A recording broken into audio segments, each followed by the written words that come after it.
Welcome students, তোমাদের সকলকে স্বাগত বিশ্ব স্টাডিওয়ালা ইউটিউব পরিবারে। আজকে মূলত যে বিষয়টি নিয়ে তোমাদের সামনে আসা, তোমরা যারা ষষ্ঠ থেকে দশম শ্রেণীর ছাত্রছাত্রী রয়েছো, তোমাদের সকলের ফার্স্ট সামেটিভ ইভ্যালুয়েশন মানে প্রথম পর্যায়ক্রমিক যে মূল্যায়ন, সেই মূল্যায়ন কিন্তু হয়ে গেছে।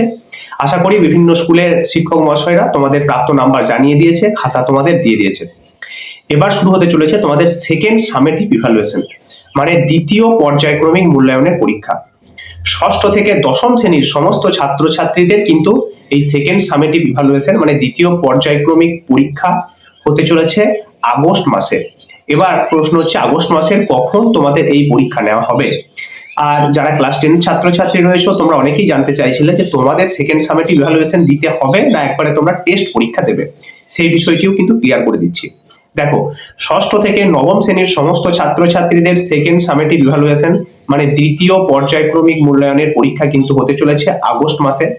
আগস্ট মাসের 1 তারিখ থেকে আগস্টের 12 তারিখের মধ্যেই তোমাদের সেকেন্ড সামেটিভ ইভ্যালুয়েশন পরীক্ষা নিয়ে কমপ্লিট করে দিতে হবে, পর্ষদের এমনটাই নির্দেশ।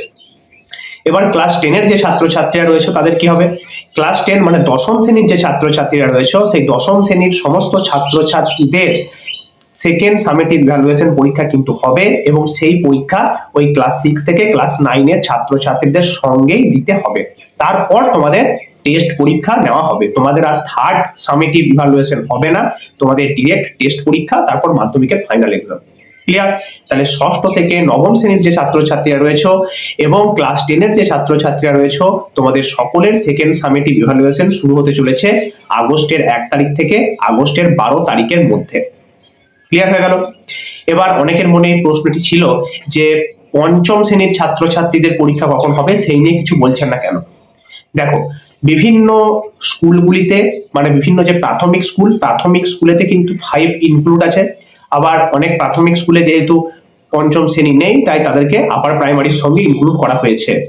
তাই যে সমস্ত স্কুলে পঞ্চম শ্রেণী আপার প্রাইমারির সঙ্গে ইনক্লুড হয়ে আছে, তার মানে ওই 6, 7, 8 ওদের সাথে পঞ্চম শ্রেণী যুক্ত হয়ে আছে, তাদের কিন্তু এই একই সাথে মানে আগস্ট মাসেই, আগস্টের 1 তারিখ থেকে 12 তারিখের মধ্যেই সেকেন্ড সামেটিভ ইভ্যালুয়েশন নিতে হবে। আর যে সমস্ত স্কুলে পঞ্চম শ্রেণী প্রাথমিকের সঙ্গে ইনক্লুড হয়ে আছে, সেই সমস্ত স্কুলে প্রাথমিক স্কুলের শিক্ষক মহাশয়রা তারা কিন্তু পঞ্চম শ্রেণীর পরীক্ষার নীতি নির্ধারণ করবেন। ক্লিয়ার? আশা করি বিষয়টি বোঝাতে পারলাম। তো এই ছিল তোমাদের জন্য একটা গুরুত্বপূর্ণ তথ্য বা আপডেট। যদি ভিডিওটি ভালো লেগে থাকে অবশ্যই বন্ধুদের মাঝে শেয়ার করে দিও, আর হ্যাঁ, একটি লাইক করো। চলো, ধন্যবাদ, আজকের মতো এইটুকু।